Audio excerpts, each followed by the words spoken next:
Hello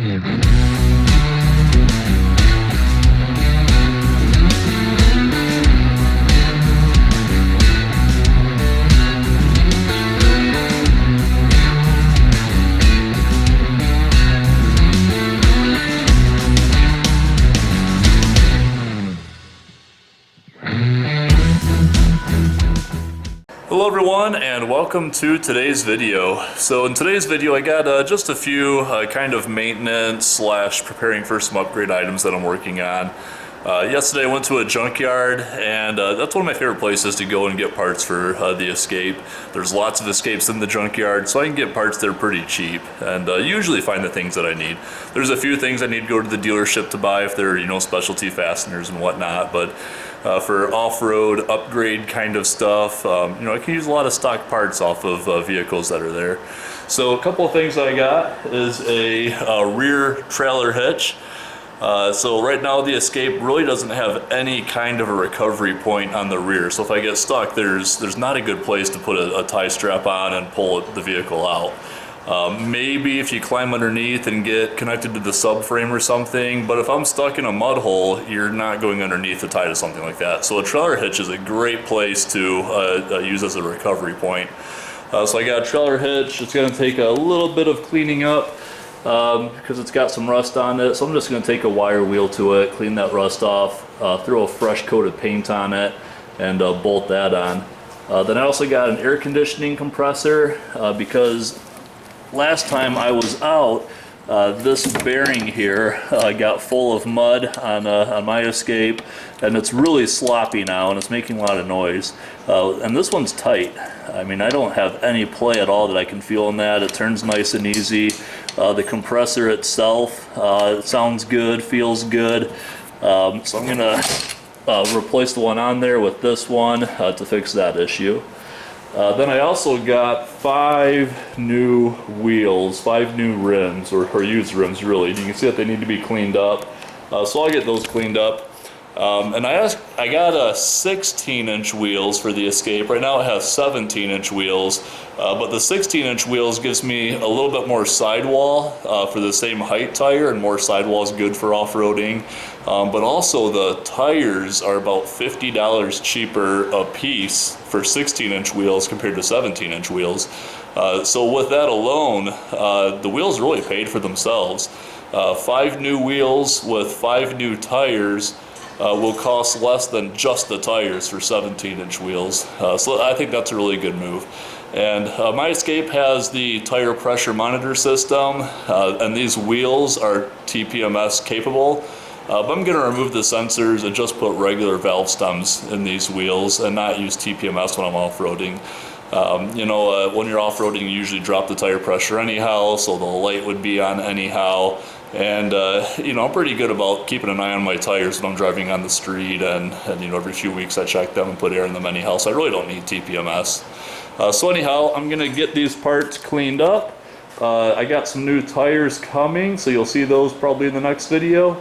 Get the trailer hitch cleaned up and painted and ready to go on, and hopefully today I can at least get the air conditioning compressor installed and get the Escape to stop making noise when it's running.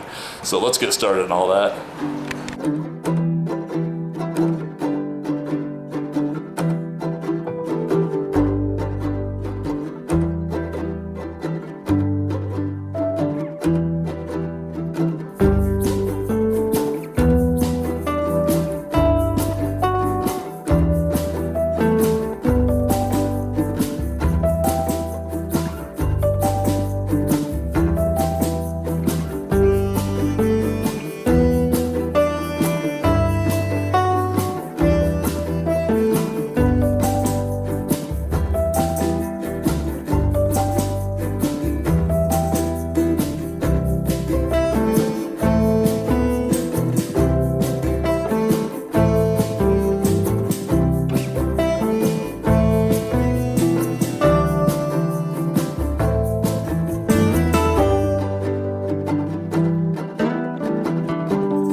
got the escape in here because it's time to put the new AC compressor on it, or at least the AC compressor from the Junkyard, which I think is going to be a good one. And I've got my wheels cleaned up here, about as much as I'm going to clean them up. I'm going to take the valve stems out still and clean up the beads where the tires mount. You can see there's a lot of corrosion on these, so I'm going to clean those up with like a plastic wheel. And then let's see here. One other thing that I got that I need to install, I forgot to mention this. I got the other side of the connector. Let me find it here in my bag, I hope. Where did it go? Was that it? Oh yeah, this is it. So I got the other side of the connector for the rear diff. This is like the car side of the connector. So now I've got, well, the piece on the car looks similar to this, but it's the other side. It's the male side. This is the female side. So now I can put this, underneath the car by the diff, then add some wire to it to get it up inside the body. And I'm basically going to wire it up where I'll have a switch that controls a relay that feeds power directly to the rear diff to fully lock the diff in when I want to use four-wheel drive. So I've got that to install.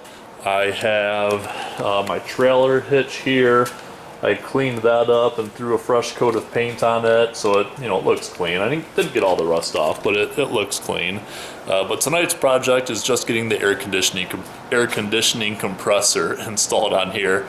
So it's a little tough to get to. It's on the bottom of the engine, so I'm just going to take this wheel off here. We'll jack this up a little bit, take the wheel off, take a shield off from underneath there.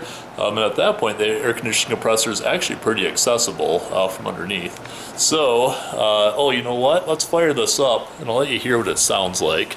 And that way, when I get the new compressor installed, we'll be able to see how much better it sounds. So let's start the engine here.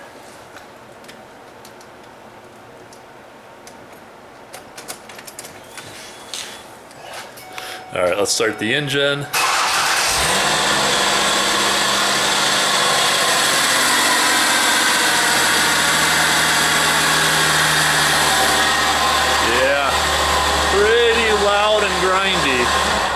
So let's see, shut that off and open the door, because everything shuts off when you actually open the door. And all of that noise is just from, this is the Junkyard compressor, but all that noise is just from this bearing here being worn out. So you'll see when I get the other compressor off, but all that noise is just from that little bearing. So let's get the compressor off and get the new one on and see how it sounds. Well, I've been working on this about 15 minutes, and I'll show you how easy this compressor is to get to. Underneath here, now that I have a shield off, and that's really about it, I can get right to it. And you can hear, just from spinning this, how noisy it really is. And probably, well, I guess it's harder to see. You might be able to see that it moves a little bit. I can feel, shaking it sideways like this, I can feel in the pulley that there's some play. So definitely loud. And what I want to do now, I have the belt off the engine, so I'm going to go ahead and start the engine again, and it's okay to start it just for a minute. In fact, I could run my engine without the belt for a long time if I needed to, because I have, let's see here, my water pump actually runs off of its own pulley on the back of the engine. It runs off the camshaft down there. So let's see here. Oh, there you can kind of see the water pump pulley, the small one.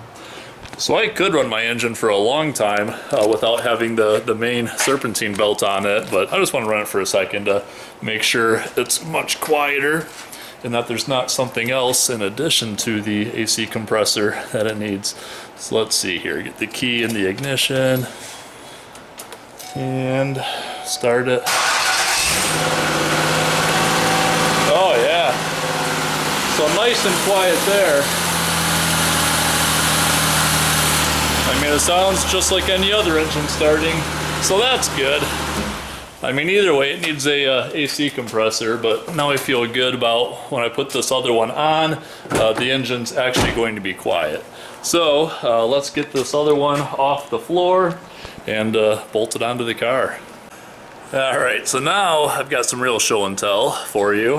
I've got the air conditioning compressor off the car, that's this one, and the one I got from the Junkyard, which actually this one looks dirtier, but it's better. And so let's flip this guy up on the end and listen to it again. And you can actually see, let's see here, let me grab a light. There we go. So you can actually see here, let's see, is there a good spot to compare? There we go. So I can move that far enough that you should be able to see that on the camera. That pulley moving. But it's just so loud. And then this one from the Junkyard, if I spin it, nice and quiet. And this pulley doesn't move at all, it's really tight.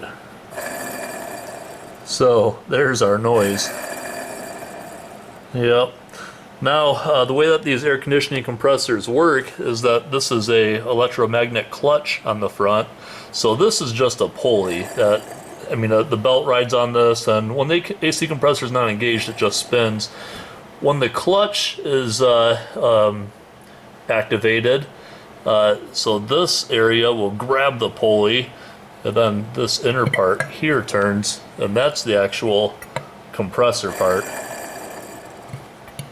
And the compressor actually worked fine here, but this one seems to work good too. You can hear it pumping, at least I can hear it pumping, but it should be a lot quieter on the vehicle. So let's get that one installed, and pretty fast little job here. And we're back, and now the new AC compressor is installed here, wired up, the line's back on. And actually one thing I forgot to mention here is before you take this off, you're going to want to go to some kind of repair shop, a dealership, or somewhere that can recover your refrigerant first. Then now that I put the new AC compressor on, I can either go back there and get it refilled, or what I'm going to do is probably just go to Harbor Freight, get a vacuum pump, pull a vacuum on the system, and recharge it with those little cans you can get at auto parts stores. But anyhow, let's see here, grab the keys and fire this back up again, and it should sound just as quiet as it was when there was no serpentine belt on the engine. We're very close to that. So let's see here.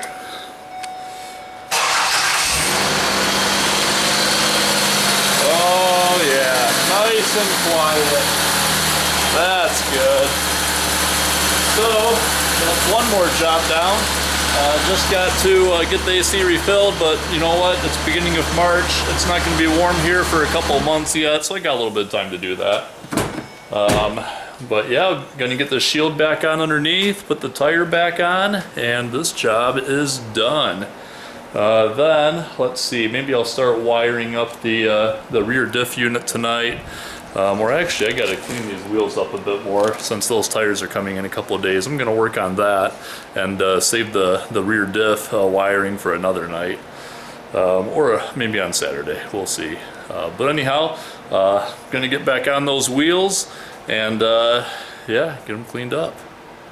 Alright everyone, so last night I spent some time cleaning up the wheels, cleaning up the bead surface where the tire sits on it, and taking out the valve stems and getting that all ready. I got the tires over the last couple of days. Tires showed up here, and today I got the new wheels and tires mounted. So they're in the back of the truck right now, and they look pretty sweet. And I even got the white sidewalls, the lettering, mounted on the outside, so I think that's going to look cool. These are hand-cooked Dynapro AT2s in, let's see here, 245, 75, 16, which is about 30.5 inches tall and about 9.5 inches wide. So I think they should fit on the Escape real nicely. So unfortunately, a couple weeks ago, I got rear-ended in my truck and the bumper smashed up. So I can't actually open my tailgate, or else right here the tailgate hits the bumper. So I got to pick all these up over top of the tailgate, which is kind of a pain, but I'll manage. And hopefully next week the parts should be into the dealership to get that the bumper replaced. And you know, it's got some sensors on here that need to get painted, but at least the trailer hitch is okay and the tailgate's okay, and I'm hoping it's just a one-day in and out repair. But let's get these tires out of the truck and put onto the Escape and see how awesome this looks. All right, well, I got the tires out of the truck here and they look pretty sweet. And these wheels from the Junkyard actually cleaned up pretty okay. You can tell if they're not new, but they cleaned up pretty good. So let's see here. If I wheel this over to the car, we can kind of see.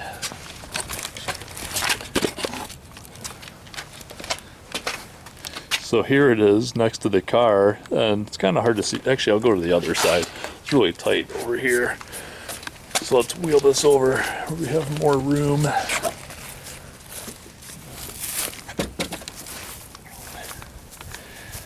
Alright, so here next to the car, you can see that they're a bit larger than the tires that are on here, but I think that they're going to fit and the wheel well's fine. So yeah, let's get this jacked up, take the old tires off, put the new tire on, and see how it fits.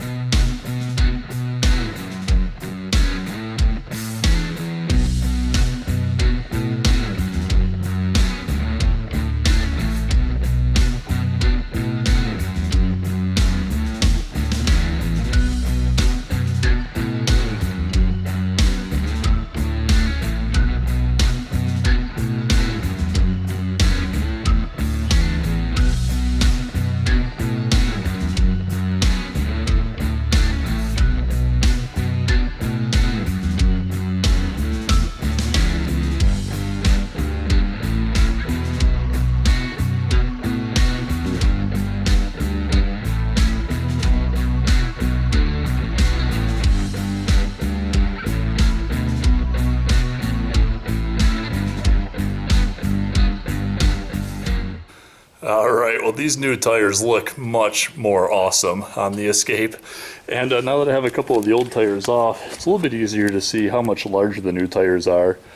They're really not that much larger, maybe about 2 or 2.5 inches total larger diameter here. And from the side profile, they're only a little bit wider, which is what I expected and what I wanted. These are 225 millimeter width. These are 245 millimeter width. So I didn't expect them to be much larger. This number, first number for tires, the first number is how wide the tire is in millimeters. The second number is how tall the tire is as a percent of how wide it is. So if it's 245 millimeters, then the sidewall is about 75% of that number. Then 16 inches the rim size. So just a little bit larger, but on the car, they look much, much cooler. And I was a little bit worried about rubbing, but underneath the front, yeah, you can see there, lots of clearance all around on the front. And this really is a good size because you can see there's not much room left between the tire and the shock. But that shock, that whole thing moves up and down with the tire, so this much clearance will always be there. Then on the rear, I didn't really think about this, but I'm gonna say I got lucky here because this trailing arm, the rear suspension, needs to have clearance with the tire. And you can see that there's not a whole lot of clearance left, but there is clearance. So again, this moves with the suspension, and there's enough clearance there that whatever position the tire's in, there's always going to be some clearance. But I was thinking about going with a 10.5 inch wide tire, like a 31 by 10.5 inch, a real popular size. And I think that if I did, I might be rubbing here. I'd actually be a little bit surprised if it didn't rub with a 31 by 10.5. So I did 0 measurements on the car when I ordered these, other than like looking at the fenders here, how much clearance there is. And I think that if you're going to put larger tires on an Escape without doing a lift or any other modifications, 245, 75, 16 is a good size tire. Or like my stock wheels are 17-inch wheels, probably like a 245 70 17. So I'm happy with that. I'm going to get the other 2 tires on and take it for a drive and make sure it doesn't rub when I'm going around turns and over bumps and all that stuff. So a few more minutes here, I'll have that on, and we'll see how it drives. All right, well everyone, thanks for watching today's video. I hope that you enjoyed this, and making a lot of progress lately on getting the Escape ready for the trails. I have about another week here, and then I'm planning to hit some trails with some friends, and have a few things to do yet, so maybe I'll get another video out next week. Next on the list is I have the trailer hitch ready to go, so I've got to pull the rear bumper off the Escape and get that mounted up. But then another really important thing here is I have this connector I need to put in the car and add some wiring and a relay and stuff so I can actually fully engage the rear differential. Right now it partially engages. It's got a almost like a limited slip clutch inside of it, so it's always helping a little bit, but only a little bit. So I got to put that connector in so I can fully engage it. Then I've got, maybe you're wondering why I bought a 5th tire. I've got one more tire here, so I got to make room inside to, put that tire somewhere secure. Because this is kind of an oddball size tire, especially this tire with this, wheel and lug nut pattern. And oftentimes when I am off-roading, I'm 3 hours or so away from home, so if I do get a flat or puncture a tire, I want to have a full-size spare with me, so that needs to go in the car also. Other than that, I've got some radio equipment to wire up. So, just a handful of kind of like small to medium projects. So stay tuned. I'll probably knock all that out this week and get another video up. So make sure you like this video if you enjoyed it, subscribe if you want to see more, and then leave a comment if, if you have any thoughts about this or ideas for things I should do or try or whatever. But anyhow, thanks for watching, and I'll see you next time.